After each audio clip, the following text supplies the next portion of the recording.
Salut les Z, j'espère que vous allez bien. Je reviens aujourd'hui avec une nouvelle vidéo qui me tient à cœur et qui est un petit coup de gueule. Alors c'est vrai que j'ai rarement des coups de gueule en vidéo. J'ai envie de rétablir certaines choses, de mettre des points sur les i. Alors c'est pas tant pour venir taper sur des personnes ou râler pour râler, mais parce que je ressens le besoin de préciser des choses et d'affiner des choses pour être davantage dans la justesse. Je pense que tu comprendras ce que je veux dire. Il y a plusieurs sujets coups de gueule qui vont arriver en fait sur plusieurs thématiques. Ce sont des réactions, des choses, voilà, encore une fois que j'ai envie de dire avec vraiment mes tripes. On va parler des caractéristiques du zèbre. Et sur ce sujet, j'ai envie d'aborder deux choses. Donc il va y avoir deux vidéos, les amis. Là aujourd'hui, on va parler de ce qui caractérise globalement le zèbre. Et dans une prochaine vidéo, je reviendrai sur les portraits de zèbres. J'en ai fait un moi-même. Je te mets la vidéo par là. Alors, c'était pas une vidéo qui se voulait être un portrait. Je parlais des caractéristiques qui m'avaient fait penser que je pouvais être zèbre et avec lesquelles j'étais allée voir une psychologue pour voir si ça valait le coup que je passe le test de QI ou non. Donc, c'était pas le but de dire tous les zèbres sont comme ça.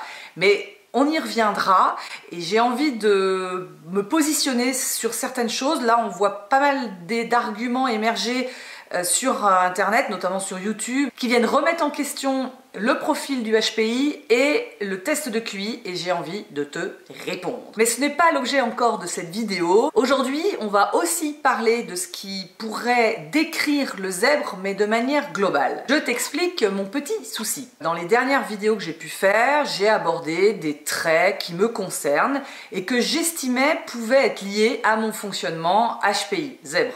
Je n'ai pas la prétention de dire que ça concerne tous les zèbres. Je n'ai pas non plus la prétention de généraliser mon cas particulier et de dire que ce que je suis, ce que je ressens vaut pour tous les zèbres. J'essaye de tirer des enseignements, des conversations que j'ai, de voir des points communs. Et voilà, ça m'interpelle et je pose la question, l'hypothèse que ça peut être lié au fonctionnement HPI parce qu'il y a une certaine logique à ça. L'idée, c'est de se poser des questions et d'essayer de se connaître un peu mieux au travers du filtre du profil HPI. Mais évidemment, toute sa personnalité, tout ce qu'on vit, toutes ses réactions, tout ça ne peut pas être lié uniquement au fonctionnement HPI. Ça paraît très logique, c'est-à-dire que chacun a une histoire, a des traumatismes, a des expériences, à ses croyances, bah voilà, et tout ça, ça forge qui on est et la façon dont on aborde le monde. Donc il ne s'agit pas de réduire tout ce qu'on pense, tout ce qu'on vit, tout ce qu'on souffre, voilà, tout ce qu'on est au profil HPI, on est bien d'accord. Et là, ce qui commence déjà à m'agacer, c'est ce côté, et pourtant le zèbre a ce côté un peu tout blanc ou tout noir, mais je pense qu'il faut vraiment mettre de la nuance dans les choses. Et je n'ai jamais dit que le profil HPI, le fonctionnement du HPI expliquait tout. On essaye de faire des parallèles, de comprendre, on essaye de comprendre comment on fonctionne et si, toutefois, il y a des choses qui pourraient pas être liées et qui pourraient expliquer pas mal de choses. Pour moi, ce sont des vidéos qui ont pour but essentiellement d'apprendre à mieux se connaître. C'est pas plus que ça, donc l'idée c'est pas de tout réduire au profil HPI, l'idée c'est de se dire tiens, comment je fonctionne, à quoi ça pourrait être lié, et si c'était lié à mon fonctionnement HPI, donc quelque chose de complètement dans ma nature, il y a peut-être rien à faire à ça que de l'accepter. Souvent, quand je fais ce type de vidéo, j'ai des commentaires qui reviennent, qui sont tout à fait légitimes, hein, je ne dis pas le contraire, mais c'est à ces commentaires que je voudrais répondre de manière globale. Souvent, ces commentaires me disent « Oui, mais il n'y a pas que le zèbre qui doute, qui aime les voyages, qui est hypersensible. » En gros, ces commentaires me disent que ce que j'énonce, ça n'appartient pas uniquement et spécifiquement aux zèbres. L'intention que j'entends derrière, et là je peux me tromper, c'est que ça viendrait remettre en fait en question la définition du profil HPI en disant que si ça ne caractérise pas spécifiquement le zèbre, le HPI, bah grosso modo, le HPI c'est une grosse fumisterie quoi. Ça peut paraître exagéré ce que je suis en train de dire, mais je crois que l'intention derrière est vraiment celle-là, et comme je te le disais en début de vidéo, il commence à y avoir pas mal de discours qui viennent vraiment remettre en question le fondement du profil HPI et du test de QI. Je voudrais revenir sur un point très important et dans lequel je reviens très souvent en commentaire.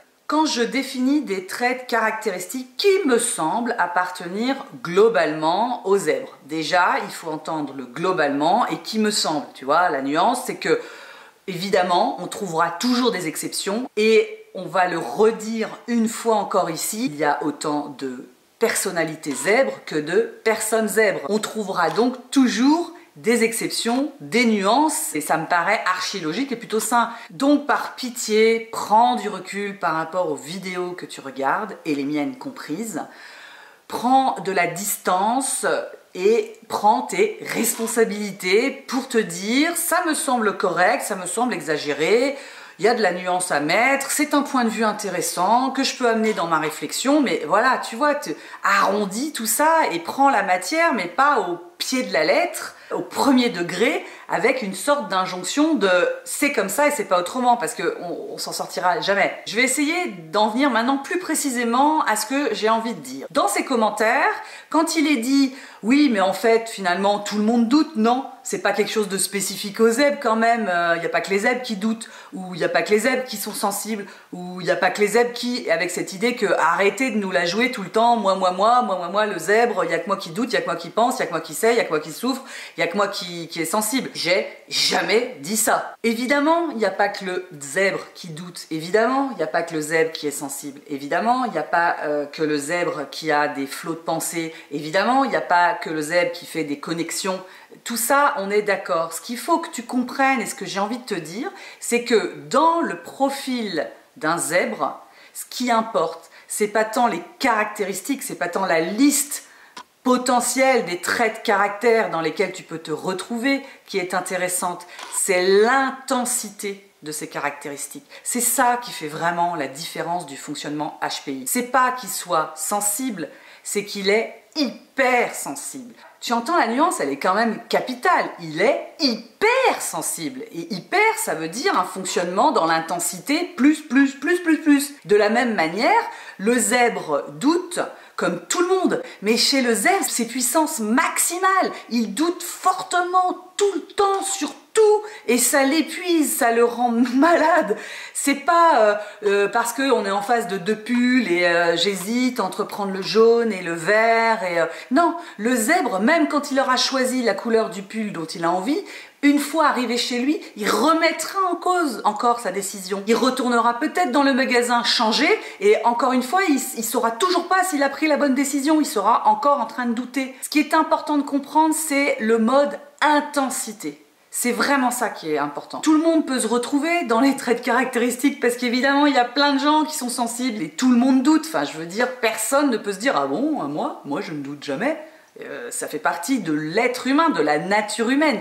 Mais chez le HPI, c'est hyper fort. C'est le mode intense, intensif. Et je crois que j'en ai déjà parlé dans une de mes premières vidéos en parlant du zèbre. Je vais essayer de la retrouver et de la mettre là. Il y a 3 choses qui caractérisent le zèbre, son mode intensif, son mode complexe et le 3e, je l'ai oublié bien sûr. Donc je vais moi-même retourner voir ma vidéo. Ça c'est dit, j'avais vraiment envie de remettre le point sur le i, tu vois, ce petit point qui n'a l'air de rien mais qui fait le i, qui est très important, qui est capital. Maintenant, revenons sur les personnes qui postent ces commentaires. Je vois 2 groupes de personnes. Le premier groupe de personnes, ce sont des personnes qui doutent énormément et dont le cerveau, dont le mental est en train de construire un argumentaire pour leur dire va pas croire que tes zèbres c'est débile parce que finalement tout le monde est sensible, tout le monde doute. Alors évidemment toi tu doutes mais t'es comme tout le monde, t'es pas spécifique et t'es pas zèbre. Donc je vois cette première catégorie de personnes qui vont m'écrire ça dans les commentaires parce qu'ils sont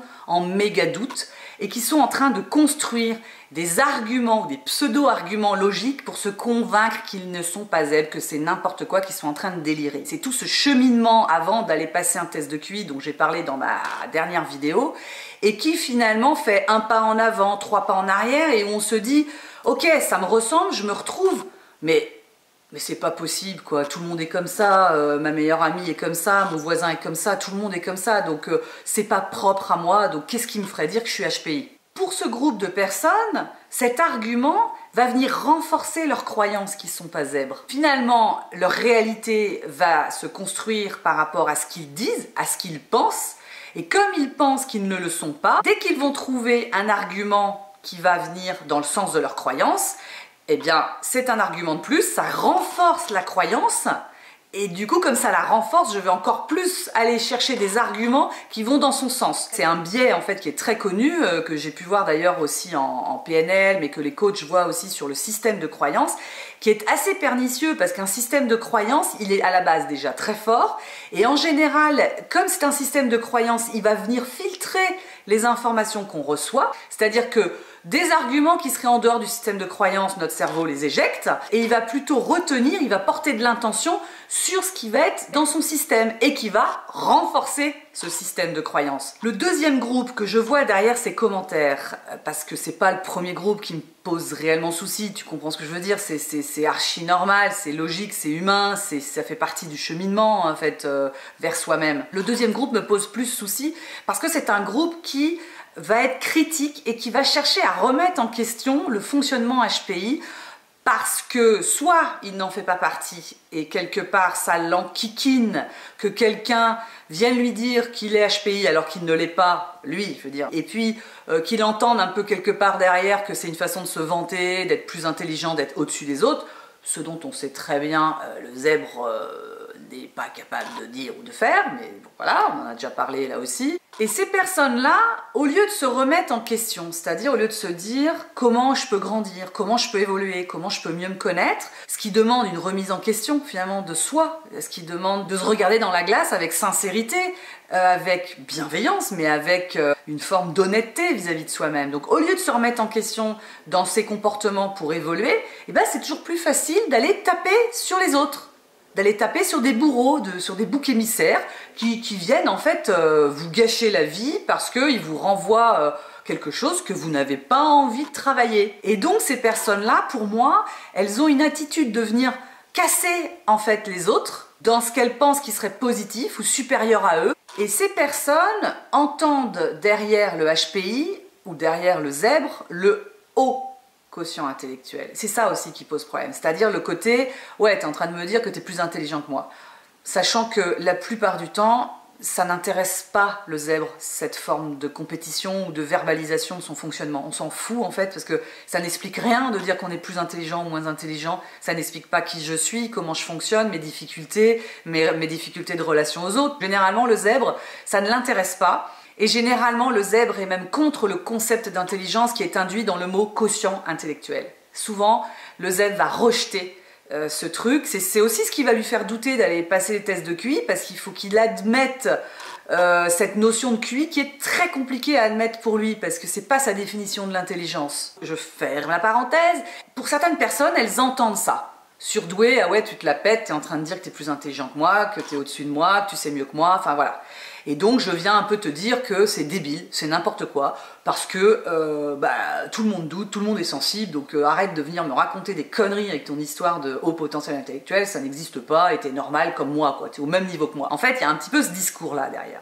Et ce que j'ai envie de dire à ces personnes qui expriment quelque part, je pense, une certaine souffrance vis-à-vis d'eux-mêmes, une certaine souffrance à s'accepter, à se connaître, à grandir, il y a quelque chose qui est écorché. En fait, c'est comme si le surdoué ou le... Alors c'est très rare, hein, j'utilise ce mot, mais en tout cas, je l'utilise dans l'idée de la colline de ceux qui souffrent. C'est comme si le surdoué, le fait même d'exister, ça venait mettre le doigt sur une souffrance, sur une plaie, sur quelque chose, sur une blessure qui est ouverte et qui vient réveiller cette blessure qui leur fait mal. Donc le bourreau devient le surdoué et c'est le bourreau à abattre. J'ai envie de dire à ce type de comportement, au-delà des personnes, que je ne vois pas en quoi le fait d'avoir un fonctionnement HPI leur enlève quelque chose. Je comprends pas. Je comprends pas ce que ça enlève aux autres.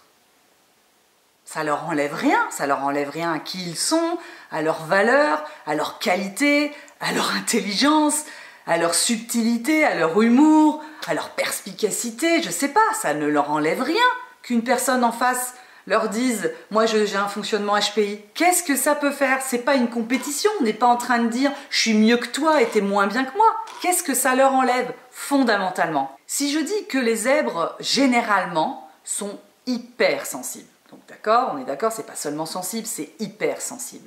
Je ne suis pas en train de dire que toutes les personnes hypersensibles sont zèbres et que l'hypersensibilité n'appartient qu'aux zèbres. Auquel cas, oui, ça enlèverait quelque chose aux autres. Est-ce que on peut entendre cette nuance? Et quand j'ai dit ça, qu'est-ce que ça enlève aux autres de dire ça? Absolument rien. Quand je dis que je trouve que les yeux bleus sont beaux, je ne suis pas en train de dire tous les yeux qui ne sont pas bleus sont moches.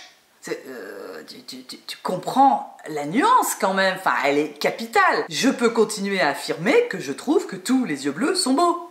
Ça n'enlève rien aux autres. Je ne suis pas en train de dire que les yeux marrons sont moches. Enfin, c'est étrange quand même ce truc. C'est comme si du coup, je pouvais dire ça à quelqu'un qui a les yeux marrons et qu'elle se sentirait offusquée de se dire que je suis en train de dire ça et qui viendrait me dire ouais mais attends, les yeux marrons aussi ils sont beaux. Bah, j'ai jamais dit le contraire. Je prends cette analogie parce que je crois que c'est exactement le problème. Quand on dit généralement que les zèbres sont hypersensibles, premièrement, on ne dit pas qu'ils sont sensibles, on dit qu'ils sont hyper, plus. Deuxièmement, on ne dit pas que l'hypersensibilité n'appartient qu'aux zèbres et que tous les hypersensibles sont zèbres et que si tu n'es pas zèbre, tu n'es pas hypersensible. On ne dit pas ça. On dit que les zèbres sont généralement hypersensibles. Et on ne dit pas que le zèbre est supérieur et parce qu'il est hypersensible, si tu n'es pas hypersensible, tu es inférieur. Tu vois? Ça me semblait capital de mettre tous ces points sur le i pour qu'on reste précis et qu'on arrête de nous faire dire ce qu'on ne dit pas. Ces personnes qui mettent ce type de commentaires, qui, pour moi, ont des comptes à régler avec eux-mêmes avant tout, en voulant les régler avec d'autres, mais c'est avec eux qu'ils en ont à régler, ne connaissent pas le zèbre et ne le comprennent pas. C'est pas possible autrement. Enfin, je veux dire, on est là sur des clichés, sur des malentendus, sur des choses qu'on ne dit pas, qu'on ne pense pas, qui ne sont pas écrites, mais interprétées. Ce sont des personnes qui n'ont pas essayé de comprendre le zèbre sur sa colline. Ça, c'est certain. Je sais pas ce que t'en penses, je sais pas si tu comprends ce que je veux dire, je sais pas si t'as déjà lu des commentaires ou vu certaines de mes réponses qui allaient dans ce sens, si t'as envie de compléter mon propos, de le mesurer, de le nuancer ou de poursuivre en fait la réflexion dans les commentaires, tu sais que tu es le bienvenu pour le faire à partir du moment où c'est constructif. N'hésite pas en tout cas à t'exprimer dans les commentaires. N'oublie pas, si tu as aimé cette vidéo, à mettre un pouce ou par là si tu ne l'as pas aimé. Et n'oublie pas non plus notre rendez-vous hebdomadaire le jeudi à 21 h. Et surtout, d'ici là, prends soin de toi. Ciao.